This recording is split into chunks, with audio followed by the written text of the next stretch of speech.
दरभंगा बहादुरपुर थाना क्षेत्र के डरहार गांव निवासी स्वर्गीय आरती झा एवं घनश्याम झा के पुत्र अक्षय आनंद 20 नवंबर को प्रसारित कौन बनेगा करोड़पति जूनियर में 6,40,000 रुपए जीतकर अपनी माता स्वर्गीय आरती झा के सपनों को साकार किया है। बता दें कि 3 नवंबर को अक्षय आनंद का मुंबई में सोनी टीवी पर केबीसी का शूटिंग होने ही वाला था कि ठीक इससे 3 दिन पहले अक्षय की मां का निधन हो गया। इस दुख की घड़ी में भी परिवार के लोगों ने उसके मनोबल को घटने नहीं दिया।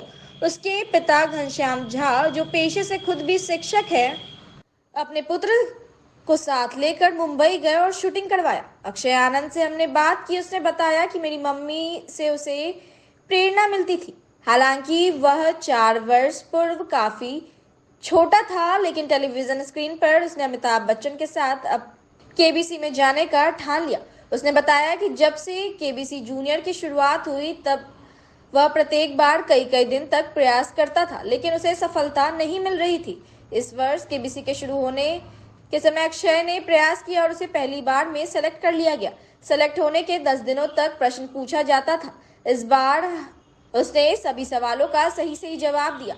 उसके बाद फिर से जीके राउंड हुआ, तब जाकर फाइनल सिलेक्शन हो सका। उसके बाद सीधे सवालों का जवाब देकर वो हॉट सीट पर पहुंचा, जहां अमिताभ बच्चन को देखकर वह काफी खुश था। उसने बताया कि वह 11 सवालों का सही जवाब दिया, जिसमें उसने 6,40,000 रुपए जीते। 12वें सवाल में कि मानव शरीर में कितने प्रतिशत खून होता है, इस सवाल का सही जवाब उसे मालूम नहीं था। इस पर उसने गेम को क्विट कर लिया। हालांकि सुपर फास्ट वाले राउंड में उसने 9 सवालों का सही जवाब देकर 90,000 जीते हैं। अक्षय ने कहा कि अब उसका निश्चय यह है कि वह सीनियर केबीसी में भी जाए, इसके लिए वह आगे प्रयास करेगा। उसने छोटे बच्चे से भी अपील की कि वह भी हॉट सीट पर जा सके और केवल प्रयास करना चाहिए, वह भी उस मुकाम तक पहुंच सकते हैं। अक्षय आनंद के पिता घनश्याम झा ने बताया कि इसकी काफी दिनों तक से ख्वाहिश थी कि केबीसी में जाना है, जिसके लिए बराबर अपनी मां से जानकारी लिया करता था। इस वर्ष भी जब केबीसी जूनियर की शुरुआत हुई तो यह प्रयास करने लगा। इस वर्ष संयोग ऐसा था कि इसका कौन बनेगा करोड़पति जूनियर में हर स्टेप पर पहली बार में सिलेक्शन होता चला गया, जहां तक कि फास्टेस्ट फिंगर फर्स्ट में भी पहले ही राउंड में इसका चयन हो गया, जिसमें उनके पुत्र ने 11 सवालों का सही जवाब देकर 6,40,000 जीते और सुपर संदूक में 9 सही सवालों का सही जवाब देकर 90,000 रुपए जीते। कुल मिलाकर 7,30,000 रुपए इसने जीते हैं। कौन बनेगा करोड़पति के शो में प्रशस्ति पत्र देकर उनके पुत्र को सम्मानित किया गया। हालांकि अक्षय की मां पहले से बीमार चल रही थी, लेकिन शूटिंग के दौरान ही उनकी तबीयत बिगड़ गई, उनका निधन हो गया। यह ऐसी स्थिति थी कि वह सोच नहीं पा रहे थे कि क्या करें। लोगों को जिस बात का डर था वह घटना हो गई। उनके शूटिंग से लौटने से पहले ही अक्षय की मां का निधन हो गया। उनकी पत्नी की ख्वाहिश थी कि जिस कारण में अपने आप को कंट्रोल करके इसे वह मुंबई लेके आए हैं, वह उनका सपना, बेटे का सपना पूरा हो सके। मैंने इसके लिए बहुत प्रयास किया और पहले मैंने इसमें जाने के लिए पहले मैंने फ़ोन पे रजिस्ट्रेशन करने से स्टार्ट किया। मैं बहुत कोशिश करता था कि मैं रजिस्टर करूं और मेरा हो जाए, और उसके बाद मुझे कॉल आया तो मैं बहुत खुश हो गया और फिर जीके टेस्ट को भी मैंने क्वालिफाई कर लिया। और उसके बाद फिर मैंने सोचा कि नहीं, अब मेरा लास्ट सिलेक्शन भी हो जाएगा। मुझे अपने आप पे पूरा विश्वास था, तो मैं फास्टेस्ट फिंगर फर्स्ट में चला गया और वहाँ से हॉट सीट पे आया। मुझे अमिताभ बच्चन जी के साथ मिलके बहुत खुशी हुई और मुझे बहुत मज़ा आया। हाँ, बेटे से उम्मीद थी।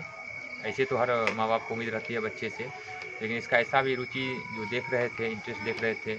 कॉलेज में अपना स्कूल में जो है वहाँ पर भी जीके टेस्ट वगैरह होता था, उसमें भी बढ़ चढ़ के हिस्सा लेता था और इस केबीसी के प्रति बहुत उत्साहित रहता था। इससे मुझे लगता था कि नहीं, ये कर सकता है इसको। फिर कैसे मोटिवेट किए इसको, आप किए, खुद किए, कहाँ से इसके पास आइडिया कहाँ से आ गया? एक तो मम्मी इसकी चूँकि जा चुकी थी केबीसी में, तो उसी से समय से इसका भी था कि नहीं, मैं भी एक दिन जा कर के दिखाऊँगा। और मम्मी भी इसकी चाहती थी कि हाँ, मेरा बेटा जाए। केबीसी जूनियर का जब मौका मिला तो इसके लिए तैयारी, जब से देखा इसने कि नहीं, जूनियर को भी मौका मिल रहा है, तो ये उसके लिए बहुत तैयारी करता था, बहुत बार प्रयास करता था। इसका जब सिलेक्शन नहीं होता था तो निराश होता था। तो मैं इसको कहता था कि नहीं, इसमें तुम लगे रहो, ज़रूरी नहीं कोई एक ही बार में कोई चीज़ मिल जाए, उसको बार बार प्रयास करने से कभी न कभी वो मिल जाता है, अगर आप उस पर लगातार लगे रहेंगे।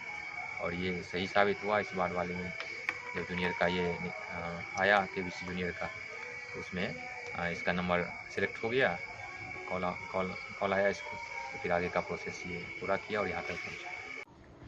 वोटर्स को जागरूक बनाने के लिए दरभंगा के जिलाधिकारी राजीव रोशन और नगर पुलिस अधीक्षक दरभंगा सागर कुमार ने संयुक्त रूप से मतदाता जागरूकता रथ को हरी झंडी दिखाकर शुक्रवार को रवाना किया। लोगों से अपील की और कहा कि जिस किसी भी वोटर और बच्चों ने 18 वर्ष जिनके हो गए हैं, ऐसे तमाम लोग नाम अवश्य मतदाता सूची में दर्ज कराएं। आगामी लोकसभा चुनाव में मतदाताओं की भागीदारी ज्यादा से ज्यादा हो, जिसको लेकर दरभंगा जिला में मतदाता सूची विशेष संक्षिप्त पुनरीक्षण 2024 के तहत जिले के मतदाताओं को जागरूक करने के उद्देश्य से शुक्रवार को जिला निर्वाचन पदाधिकारी सह जिलाधिकारी राजीव रोशन ने समाहरणालय परिसर में हरी झंडी दिखाकर मतदाता जागरूकता रथ को रवाना किया, जो जिले के सभी विधानसभा में जाकर मतदाता सूची विशेष संक्षिप्त पुनरीक्षण के तहत किए जाने वाले कार्यों, नए वोटरों का नाम सूची में जोड़ने, मतदाता सूची में सुधार, मृत मतदाता का नाम विलोपित करने सहित अन्य जानकारी दी जाएगी। वहीं जिलाधिकारी राजीव रोशन ने कहा कि जिले के सभी लोगों को मतदाता जागरूकता रथ के माध्यम से संदेश देना चाहूंगा कि स्वच्छ निर्वाचन प्रक्रिया के लिए मतदाता सूची का स्वस्थ होना बहुत आवश्यक है। इसके लिए हमारे जो भी युवा मतदाता हैं, 1 जनवरी 2024 को जिनकी आयु 18 वर्ष हो चुकी है, खास तौर पर बच्चियों को लेकर समाज के लोगों के मन में रहता है कि उनकी शादी के बाद या दूसरी जगह चली जाएगी, वहां के वोटर लिस्ट में नाम जुड़ेगा, यह चीज सही नहीं है। जब भी हमारे बच्चे और बच्चियों 18 साल की वायु के हो जाए, उनका नाम मतदाता सूची में अवश्य दर्ज कराएं। इसके लिए आप बीएलओ के पास फॉर्म 6 या फिर एप्स की मदद से ले सकते हैं। साथ ही जिन लोगों की मृत्यु हो गई है और जो लोग दूसरे जगह के लिए माइग्रेट कर चुके हैं, वैसे लोगों को मतदाता सूची से हटाने का भी काम किया जा रहा है। उसके लिए फॉर्म 7 का प्रावधान है। परिवार का कोई भी सदस्य अपने बीएलओ को सूचित कर मतदाता सूची से नाम हटवा सकता है। वहीं मतदाता सूची में फोटो, नाम व अन्य चीजों में गलती है या फिर वह किसी दूसरे क्षेत्र के मतदाता हैं, ऐसे लोग फॉर्म 8 को भरकर अपना नाम जुड़वा सकते हैं। साथ ही 25-26 नवंबर को विशेष कैंप लगाए जाएंगे, जिसमें मतदान में भाग लेने युवा मतदाताओं को मतदाता सूची में नाम जुड़वाने सहित मतदान से जुड़े अन्य कार्य करवा सकते हैं। होना बहुत आवश्यक है और इसके लिए जो भी हमारे युवा मतदाता हैं, जो 1 जनवरी 2024 को 18 वर्ष की आयु प्राप्त कर लेंगे, खास तौर से बच्चियां, क्योंकि समाज में रहता है लोगों के मन में कि इनकी शादी होगी, दूसरे जगह जाएंगे, जहां जाएंगे वहां वोटर बनेंगे, वो सही नहीं। जब भी हमारी बच्चियां 18 साल की आयु की हो जाए, हमारे बच्चे 18 साल की आयु के हो जाएं और 1 जनवरी 2024 को भी अगर उनकी आयु पूरी हो रही है, तो वैसे सारे लोगों को हम लोग मतदाता सूची में दर्ज कर लेंगे। जो हमारा फाइनल प्रकाशन होगा तो वो अपने बीएलओ से संपर्क कर सकते हैं। दीपावली छठ पर्व खत्म होते ही अब लोग अपने अपने कामों पर वापस लौट रहे हैं। दरभंगा रेलवे जंक्शन पर यात्रियों की काफी लंबी भीड़ लगी हुई थी। अलग अलग ट्रेनों में यात्रा करने के लिए यात्रियों की काफी लंबी लाइन थी। वहीं सुरक्षा के मद्देनजर रखते हुए ड्रोन कैमरा उड़ाकर यात्रियों पर नजर रखी जा रही थी। साथ ही साथ डॉग स्क्वाड की टीम भी सुरक्षा का जायजा ले रही थी। आने जाने वाले यात्रियों के सामानों को सर्च और चेक किया जा रहा था। त्योहारों का खत्म होना और दिल्ली, मुंबई, कोलकाता आदि जगह पर यात्रियों का वापस लौटा, ऐसे में रेलवे स्टेशन पर काफी भीड़ हो गई थी। आरपीएफ, जीआरपीएफ के संयुक्त रूप से सभी यात्रियों को चेक किया। इसी दरमियान सभी यात्रियों को डॉग के माध्यम से चेक किया गया एवं पूरे स्टेशन परिसर को ड्रोन कैमरे के माध्यम से निगरानी किया जा रहा था। इस मौके पर आरपीएफ कमांडेंट गोपाल कुमार और आरपीएफ थाना की सारी टीम, जीआरपीएफ थाना की सारी टीम यात्रियों को लाइन में लगाकर उनके सामानों को जांच कर रही थी। सब कुछ सही होने के बाद ही उन्हें ट्रेन में बैठाया जा रहा था। तो यह तस्वीर है दरभंगा रेलवे स्टेशन की, जहां छठ पर्व की समाप्ति के बाद लोग अपने अपने कामों पर लौट रहे हैं और इनकी काफी भीड़ देखने को मिल रही है।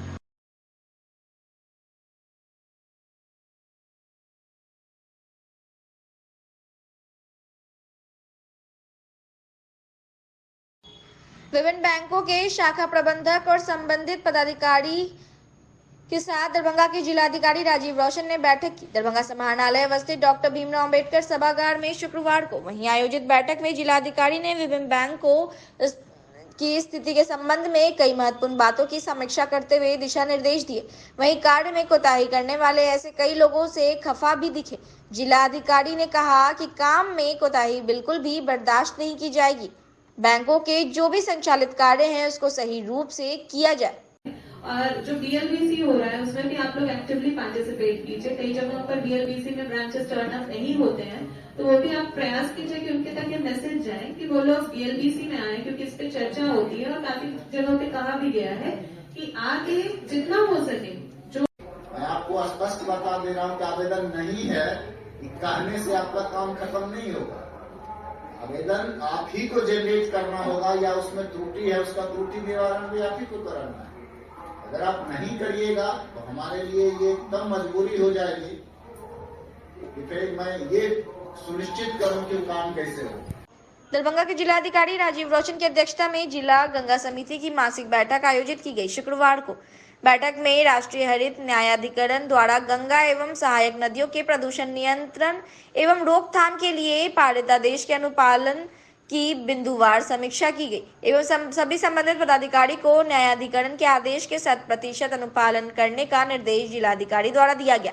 महानिदेशक राष्ट्रीय स्वच्छ गंगा मिशन नई दिल्ली द्वारा पर्यावरण अधिनियम 1986 अंतर्गत पर्व त्योहारों के अवसर पर विशेष रूप से नदियों और अन्य जल स्रोतों में मूर्तियों, पूजा सामग्री और धार्मिक प्रसाद की अन्य वस्तुओं के विसर्जन पर प्रतिबंध से संबंधित निर्देश के अनुपालन के लिए समन्वय समिति का गठन करते हुए विसर्जन के लिए अस्थायी व्यवस्था करने एवं प्राप्त सभी निर्देश से पूजा समितियों को अवगत करवाने का वृहद स्तर पर जागरूकता अभियान चलाने के निर्देश संबंधित पदाधिकारी को दिए गए। बैठक में बताया गया कि केंद्रीय चर्म अनुसंधान संस्थान चेन्नई से संवहन कर मृत पशुओं के शव अवशेषों के निपटान हेतु तकनीकी संयंत्र स्थापित करने के लिए कार्यवाही की जा रही है। इस संबंध में विगत दिनों केंद्रीय चर्म अनुसंधान संस्था कानपुर केंद्र के वरिष्ठ प्रधान वैज्ञानिक अभिनंदन कुमार द्वारा जिले का भ्रमण किया गया है।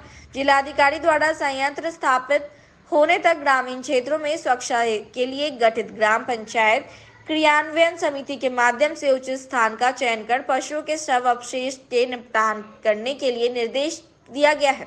बैठक में civil surgeon doctor Anil Kumar, जिला योजना पदाधिकारी शक्ति रंजन, नमामि गंगे के जिला परियोजना पदाधिकारी फारूक इमाम, सभी नगर निकाय के कार्यपालक पदाधिकारी, नगर प्रबंधक एवं अन्य संबंधित पदाधिकारीगण उपस्थित थे।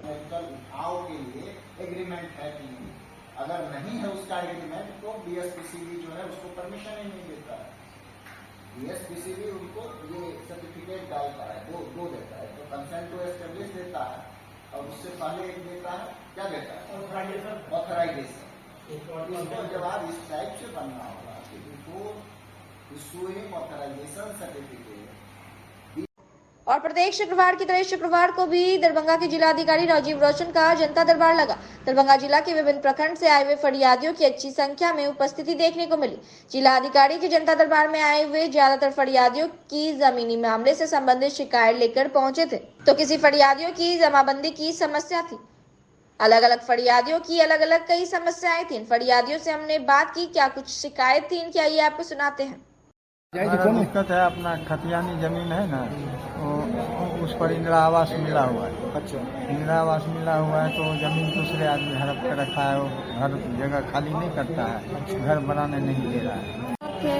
दिक्कत ये वहाँ DMCH वाला जमीन में घर रहे उजाड़ के, और हम लोग का जमीन तो नहीं दिया गया है, नहीं बसल किसी को नहीं बसाया गया है। 72 घर है, 72 घर का किसी को नहीं बसाया गया है। 1 साल से दौड़ बढ़ा वहाँ जाओ कोई तब आप लोग हमारा जमाबंदी फटल है, राशि जमाबंदी चलित रहे।